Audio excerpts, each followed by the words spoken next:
Section में हम study करेंगे ब्रांचेस ऑफ बायोलॉजी। बायोलॉजी की कितनी ब्रांचेस हैं? बायोलॉजी साइंस की वो ब्रांच है जो लिविंग ऑर्गेनिजम्स की स्टडी को के साथ डील करती है। Biology is a branch of science which deals with the study of living organisms.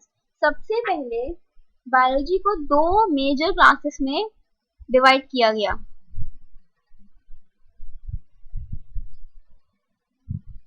Zoology और बॉटनी। बायोलॉजी को हमने कहा था कि ये लिविंग ऑर्गेनिजम्स की स्टडी है। ज़ूलॉजी को फर्दर स्पेसिफाई किया गया कि ये एनिमल्स की स्टडी है और बॉटनी को स्पेसिफाई किया गया कि ये प्लांट्स की स्टडी है। तो zoology is the branch of science which deals with the study of animals and their structures and their functions, जबकि botany is a branch of science which deals with the study of plant kingdom. हमारे पास biology की 9 branches हैं। There are 9 branches of biology. Number 1, molecular biology.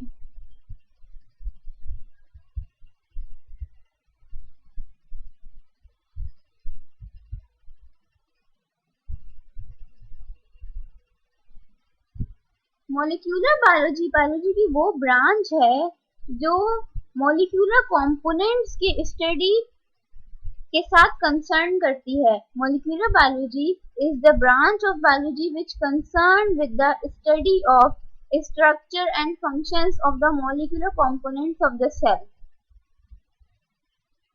आगे sections में हम पढ़ेंगे कि what are the molecular components of the cell and more specifically what are the biological molecules of the cell. Biological molecules cell के वो molecules होते हैं जो सेल के होने वाले मेटाबॉलिक रिएक्शंस में हिस्सा लेते हैं और इन मेटाबॉलिक रिएक्शंस में हिस्सा लेने वाले तमाम मॉलिक्यूल्स को बायोलॉजिकल मॉलिक्यूल्स या बायोमॉलिक्यूल्स कहा जाता है।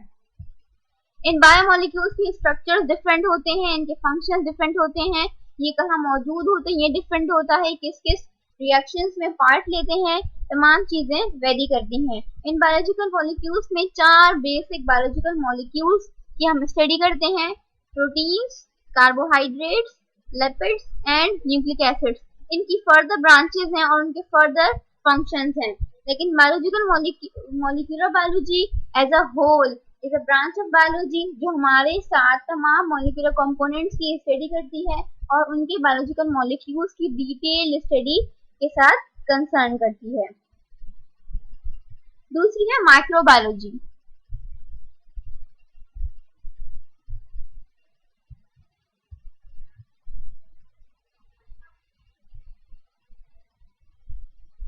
माइक्रोबायोलॉजी बायोलॉजी की वो ब्रांच है जो माइक्रो ऑर्गेनिज्म की स्टडी के साथ कंसर्न करती है। Microbiology is a branch of biology which deals with the study of structures of microorganisms and their effects on the other organisms।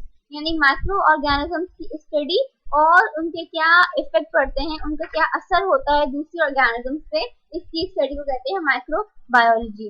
Micro organisms किसे कहते हैं? माइक्रो ऑर्गेनिजम्स उन ऑर्गेनिजम्स को कहते हैं जो हमें नेकेड आई से नहीं दिख सकते, वो हमें सिर्फ माइक्रोस्कोप के जरिए दिखेंगे, या तो लाइट माइक्रोस्कोप या फिर इलेक्ट्रॉन माइक्रोस्कोप। तो माइक्रोबायोलॉजी डील करती है माइक्रो ऑर्गेनिजम्स के साथ which cannot be seen with our naked eye, it can only be visible under the microscope। Examples हैं इसकी वायरसेस, बैक्टीरिया, प्रोटोजोआ जैसे अमीबा है, पैरामीशियम, यूग्लिन है, ये सारे हमारे पास माइक्रो ऑर्गेनिजम्स हैं, उनकी स्टडी को माइक्रोबायोलॉजी के अंडर स्टडी किया जाता है। तीसरी है parasitology.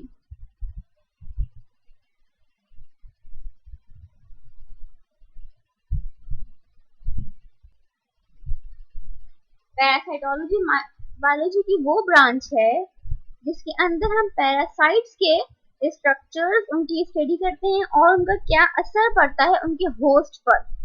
It deals with the study of parasites and there effects on host organism. Parasites वो ऑर्गेनिजम्स होते हैं जो लिविंग टिश्यूज पे फीड करते हैं और उनको हार्म करते हैं। Parasites are the group of organisms which feed और which live on the other living tissues of other organisms and harm them। जिन टिश्यूज पर ये रहते हैं, जिनके साथ ये सरवाइव करते हैं, उन्हें होस्ट कहा जाता है। तो इनकी स्टडी, इनके स्ट्रक्चर्स की स्टडी, ये कैसे मल्टीप्लाई होते हैं, कैसे रिप्रोड्यूस होते हैं, और ये अपने होस्ट सेल के साथ क्या रिलेशनशिप रखते हैं, इसकी स्टडी हम करते हैं पैरासाइटोलॉजी के अंदर। इसके अलावा हम इनकी लाइफ हिस्ट्रीज को देखते हैं, इनके मोड्स ऑफ ट्रांसमिशन, फैलने के क्या क्या जराए हैं, और पैथोलॉजिकल इफेक्ट्स। अगर ये कोई अपने होस्ट को नुकसान पहुंचाते हैं तो नुकसान अपने होस्ट के अंदर क्या क्या चीजें नई मुरतब होती हैं, इन सब की स्टडी हम करते हैं पैरासाइटोलॉजी में। चौथा है environmental biology. Environmental biology biology की एक वास्ट ब्रांच है।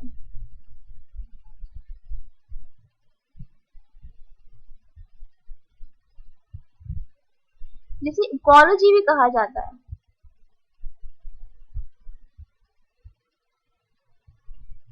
इसके अंदर हम स्टडी करते हैं एनवायरनमेंट की। अब एनवायरनमेंट में हम क्या क्या स्टडी करते हैं, तो हमारा जो एनवायरनमेंट है वो दो कंपोनेंट्स से मिलकर बनता है, बायोटिक कंपोनेंट्स और abiotic components. Biotic components are the living components, जैसे कि लिविंग ऑर्गेनिजम्स हैं, प्लांट्स हैं, एनिमल्स हैं, बैक्टीरिया, फंजाई एक्सेट्रा। और abiotic components are the non living components of the environment, जैसे light, temperature, wind and other factors like soil etcetera. These are the components of environment, और हम इनकी study करते हैं, इनके इंटरेक्शन को देखते हैं और एक दूसरे पे ये क्या क्या असरात मुरतब करते हैं, इनकी स्टडी हम करते हैं under the section of environmental biology. इसे इकोलॉजी भी कहा जाता था। इसी के साथ साथ जो रिसेंट एडवांसमेंट्स होती हैं with the study of damaging effects of pollution, industrialization on human population. Human population से इसका क्या ताल्लुक है, कौन कौन से डैमेजिंग इफेक्ट्स एनवायरनमेंट ह्यूमंस को दे रहा है और क्या क्या उसके इफेक्ट्स पड़ रहे हैं ह्यूमंस पर, इन सब की स्टडी हम करेंगे under the section of environmental biology. The fifth one is marine biology.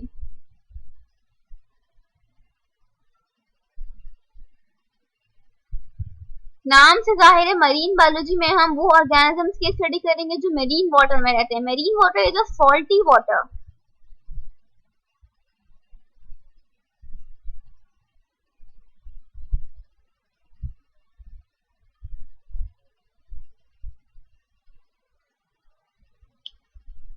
हम वाटर को दो सेक्शंस में डिवाइड करते हैं, एक मरीन वाटर और एक फ्रेश वाटर। मरीन बायोलॉजी में हम मरीन वाटर के रहने वाले ऑर्गेनिजम्स की स्टडी करते हैं, like which live in the seas and oceans, और उनके स्ट्रक्चर्स को देखते हैं और क्या क्या वो अपने अंदर फिजियोलॉजी को अपनाते हैं due to living in the marine environment. इसके साथ साथ उनके एनवायरनमेंट के उन पर क्या क्या इफेक्ट्स पड़ रहे हैं उनकी स्टडी करते हैं। इफेक्ट्स में आ जाते हैं केमिकल फैक्टर्स और physical factors of the chemical environment.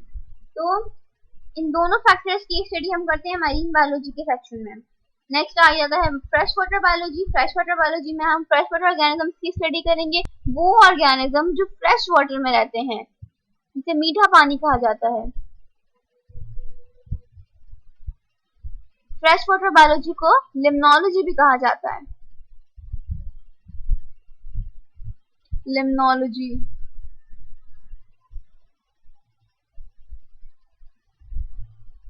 इसमें हम फ्रेश वाटर ऑर्गेनिजम्स की स्टडी करते हैं और तमाम फ्रेश वाटर ऑर्गेनिजम्स की फिजियोलॉजी को देखते हैं। इसके साथ साथ फिजिकल और केमिकल फैक्टर्स की स्टडी करते हैं। नेक्स्ट आ जाता है ह्यूमन बायोलॉजी।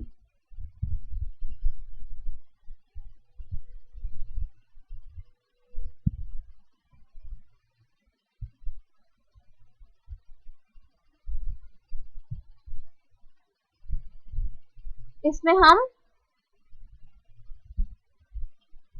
ह्यूमंस की स्टडी करेंगे, उनके लाइफ स्टाइल को देखेंगे, उनके डिफरेंट फैक्टर्स को देखेंगे जो कि ह्यूमन लाइफ पे अफेक्ट होते हैं, including there evolution, physiology, health, genetics. इसके साथ आ जाता है एवोल्यूशन, यानी कि किस तरह से उनमें एवोल्यूशन आती है, ग्रेजुअली चेंजेस आती हैं, उनके जेनेटिक्स क्या है, उनका जीन पॉपुलेशन कैसा है और उनकी हेल्थ कैसी है और कौन कौन से फैक्टर्स एनवायरनमेंट से उनकी हेल्थ पे असरअंदाज होते हैं। इसके अलावा उनकी फिजियोलॉजी कैसी है, सेल में जितने भी रिएक्शंस होते हैं वो किस तरह से कैरी आउट होते हैं, कौन करता है इसकी मैसेजेस और इनकी सिग्नलिंग कौन देता है, ये तमाम स्टडी हम करते हैं ह्यूमन बायोलॉजी के अंदर।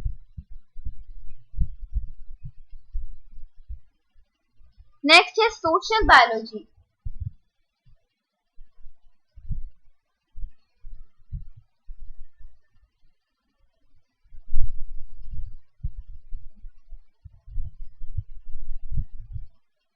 सोशल बायोलॉजी बायोलॉजी की वो ब्रांच है जिसमें हम सोशल इंटरेक्शन के बारे में पढ़ते हैं जो एनिमल पॉपुलेशन के बीच में होता है। It deals with the social interaction with in an animal population. Social biology deal करती है सोशल बिहेवियर के साथ, कल्चर के साथ और ह्यूमन पॉपुलेशन की कम्युनल लाइफ के साथ, कि ये दूसरे एनिमल्स के साथ कैसा रिलेशन रखते हैं, इनकी स्टडी को हम कहते हैं सोशल बायोलॉजी। नेक्स्ट है बायोटेक्नोलॉजी।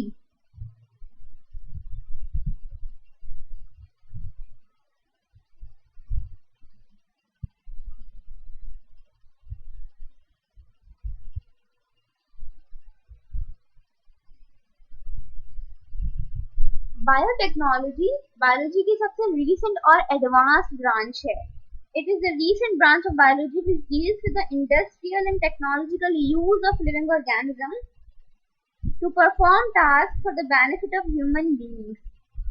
ये इंडस्ट्रियल और टेक्नोलॉजिकल यूज की स्टडी करती है और उनको किस तरह से ह्यूमन बींग्स की बेटरमेंट के लिए यूज किया जा सकता है उसकी स्टडी हम करते हैं बायोटेक्नोलॉजी में। बेसिकली बायोटेक्नोलॉजी में ये होता है कि वो प्रोडक्ट्स और वो सब्सटेंसेस बनाए जाते हैं जो ह्यूमंस के लिए फायदेमंद है, और वो सब्सटेंसेस बनाए जाते हैं बायोटेक्नोलॉजी जिसे कहते हैं DNA recombinant technology. DNA recombinant technology के जरिए बैक्टीरिया या फिर किसी और ऑर्गेनिज्म के अंदर ह्यूमन जीन्स बनाई जाती हैं और उन जीन्स को फिर ह्यूमंस में कोड किया जाता है ताकि वो सब्सटेंसेस प्रोड्यूस करें, वो सब्सटेंसेस को बनाएं जो कि ह्यूमंस के लिए फायदेमंद हैं। इसके साथ साथ ये फूड प्रोडक्ट की इम्प्रूवमेंट भी करता है और ड्रग्स को भी मैन्युफैक्चर करने में काम आता है। तो हमने पढ़ी ब्रांचेस ऑफ बायोलॉजी। हमारे पास 9 ब्रांचेस हैं बायोलॉजी की: molecular biology, microbiology, parasitology, environmental biology, marine biology, fresh water biology जिसको लिम्नोलॉजी भी कहा जाता है, ह्यूमन बायोलॉजी, सोशल बायोलॉजी और बायोटेक्नोलॉजी।